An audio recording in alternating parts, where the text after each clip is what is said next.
शराब ठेकेदारों का 15 दिसंबर को महाकुंभ का आयोजन जयपुर में। महाकुंभ में राज्य के शराब ठेकेदार अपनी मांगों को राज्य सरकार के समक्ष रखेंगे। पंकज धनखड़। राजस्थान शराब ठेकेदार यूनियन के प्रदेश अध्यक्ष पंकज धनखड़ ने कहा है कि राज्य की आबकारी नीतियों की पालना नहीं होने के कारण शराब ठेकेदार आज आर्थिक कर्जे में डूब गए हैं। उन्होंने कहा है कि अपनी 6 सूत्री मांगों के समर्थन में 15 दिसंबर को जयपुर में शराब ठेकेदारों के महाकुंभ का आयोजन किया जाएगा। उन्होंने कहा है कि महाकुंभ में राज्य के शराब ठेकेदार अपनी मांगों को राज्य सरकार के समक्ष रखेंगे ताकि शराब ठेकेदारों की समस्याओं का समाधान हो सके। शराब ठेकेदार यूनियन के प्रदेश अध्यक्ष पंकज धनखड़ ने मंगलवार को गांधी पार्क टोंक में हुए जिले के शराब ठेकेदारों की बैठक के दौरान यह बात कही। उन्होंने कहा कि राज्य सरकार की मद संयम नीति की पालना नहीं होने से वर्ष 2005-2006 से सरकार हर साल शराब की गारंटी कभी 10 तो कभी 15% बढ़ाए जाने से आज शराब पीने वालों की संख्या आधी रह गई। धनखड़ ने मद संयम नीति मामले में कटाक्ष करते हुए संयम नीति को मद पिलाओ नीति की संज्ञा देते हुए कहा कि यदि 1 लाख की शराब ठेकेदार द्वारा नहीं उठाई जाती है तो 1.5 लाख रुपए सरकार को देने पड़ेंगे, जिस कारण से शराब ठेकेदारों की संपत्तियां जब्त की जा रही हैं, जिससे शराब ठेकेदारों को आर्थिक नुकसान उठाना पड़ रहा है। उन्होंने कहा है कि यदि शराब ठेकेदारों की मांगें नहीं मानी गई तो मुख्यमंत्री निवास का घेराव किया जाएगा।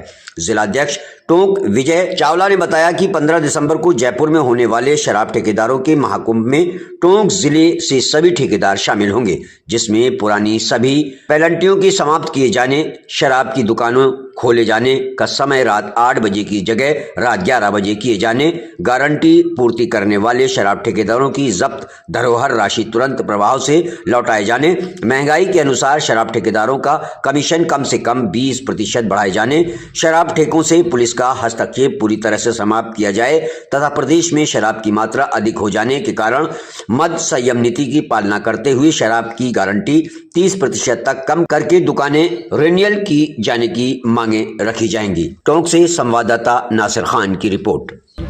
मैं पंकज धनखड़, प्रदेश अध्यक्ष शराब ठेकेदार यूनियन राजस्थान। इस तरह की मांगों को लेकर प्रदेशव्यापी आंदोलन की तैयारी है कि आज क्या बैठक की गई है, किस तरह का कार्यक्रम रहा? देखो, प्रदेश में जो आबकारी नीति है उसके तहत एक पॉलिसी बनी हुई है। उस पॉलिसी का नाम है मद संयम नीति। अब मद संयम नीति का मतलब होता है नशे को नियंत्रण करने वाली पॉलिसी। 2005-06 से सरकार हर वर्ष 10% शराब की गारंटी बढ़ा रही है, कभी 15%, कभी 10%। 5-6 के बाद से आज तक शराब बढ़ते बढ़ते पीने वाले आधे रह गए। शराब की मात्रा प्रदेश में डबल हो गई तो सरकार ने डंडा फंसा रखा है कि आप शराब पिलाओगे तो आपको 1 लाख रुपए की शराब उठानी पड़ेगी, और अगर आप शराब नहीं पिलाओगे तो बगैर शराब उठाए आपको 1.5 लाख रुपया देना पड़ेगा। इसका मतलब मद संयम नीति का नाम बदल के दबाव के चलते इन्होंने मद पिलाओ नीति बना दिया है, जिसके तहत पूरे राजस्थान के ठेकेदार कर्ज में डूब चुके हैं और रात दिन प्रेशर रहता है। लोगों की संपत्तियां नीलाम करी जा रही हैं, गाड़ियां कुड़क की जा रही हैं, उनके अकाउंट सीज किए जा रहे हैं। उसको लेके पूरे राजस्थान प्रदेश भर के ठेकेदारों का एक महाकुंभ 15 दिसंबर को जयपुर में हो रहा है। उसमें और भी मांगे हैं। 2005-06 में जो कमीशन मिलता था वो आज घटते घटते, वैसे तो बढ़ना चाहिए था लेकिन घटते घटते वो आज 13% पे आ गया। उस समय 25% मिलता था, तो इसको 25-20% और बढ़ाया जाए। तीसरी मांग है कि 2 पुलिस हो गई, एक तो आबकारी पुलिस और एक स्टेट पुलिस। तो जब आबकारी पुलिस बनी हुई है तो फिर स्टेट पुलिस का कोई औचित्य नहीं है, तो स्टेट पुलिस को स्टेट पुलिस से ठेकों का पीछा छुटवाया जाए। उससे बहुत ज़्यादा ठेकेदार परेशान है। एक शराब की दुकानें जो खोलने का समय है वो गारंटी इतनी ज़्यादा हो गई तो शराब बेचने के लिए भी समय चाहिए। पहले अभी चुनाव आयोग ने भी किया है, जैसे एक बूथ पे 1300 से ज़्यादा वोट हो गए तो 1 घंटा बढ़ाया कि भाई इतने लिमिट समय में इतने ज़्यादा वोट नहीं डल सकते। तो हम लंबे समय से मांग करें कि आपने गारंटी तो इतनी ज़्यादा कर दी, समय आप लिमिट का दे रहे हो तो कम से कम 3 घंटे और बढ़ाए जाएं, रात्रि 11 बजे तक दुकान खोलने का समय दिया जाए। ऐसी बहुत सी मांगे हैं जिनको लेके प्रदेशव्यापी आंदोलन हो रहा है। उसी के तहत आज टोंक के ठेकेदारों के साथ ये मीटिंग रखी गई है। उसकी तैयारी को लेके, आने की तैयारी को लेके और पूरे ब्लॉकों में कमेटियां बनाने की मांग को लेके आज ये कार्यक्रम रखा गया है। आंदोलन के माध्यम से सरकार को क्या सीधी चुनौती देंगे? बिल्कुल बिल्कुल देंगे, क्यों नहीं देंगे। राजस्व इकट्ठा हम कर रहे हैं, पैसा हमारा लग रहा है।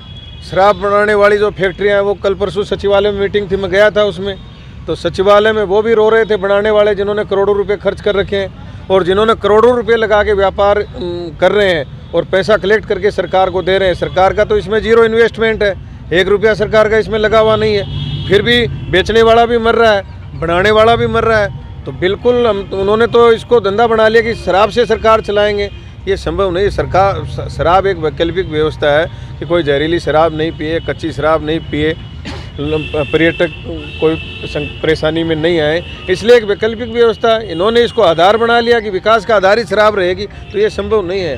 अगर मांगे पूरी नहीं हुई तो फिर क्या राजस्थान सीएम हाउस को घेरेंगे। पूरे राजस्थान के शराब ठेकेदार, उनके सेल्समैन, उनसे जुड़े परिवार सीएम हाउस को घेरेंगे। तो 15 तारीख को आप जो बैठक रखी है उसमें ये तय होगा? 15 तारीख को तो हमारा महाकुंभ है, उसमें राजस्थान के सारे ठेकेदार आएंगे और सीएम साहब को उसके माध्यम से हम ज्ञापन देंगे। फिर मांगे नहीं मानी गई तो सीएम हाउस को घेरेंगे। नाम बता दें आपका? विजय चावला। विजय भाई, किस तरह के आंदोलन की तैयारी और टोंक से क्या चेतावनी सरकार है? आज हमारे प्रदेश अध्यक्ष जी पंकज जी धनखड़ हमारे बीच में पधारे हैं और इनके सानिध्य में हमने क्या मीटिंग रखी है। हमारी पहली मांग तो ये है कि क्या बोलते हैं कि हमें टाइम बढ़ाया जाए। हमारा क्या बोलते हैं भी प्रेजेंट टाइम है 8 बजे का टाइम है, 8 बजे के हमारी दुकानें बंद हो जाती है और दुकानें बंद होने के बाद में जो ब्लैक है वो ब्लैक को बढ़ावा मिल रहा है। हमारी गारंटी समय पर नहीं हो रही है, हमें क्या बोलते हैं गारंटी करने में बड़ी परेशानी आ रही है, इसलिए हम सरकार से यही मांग करते हैं कि हमारी गारंटी क्या बोलते हैं टाइम बढ़ाया जाए। सरकार मांगे नहीं पूरी करेगी तो फिर क्या करेंगे? हम हमारे प्रदेश अध्यक्ष के सानिध्य के अंदर जो भी इनकी दिशा होगी उसके अंदर चलेंगे हम।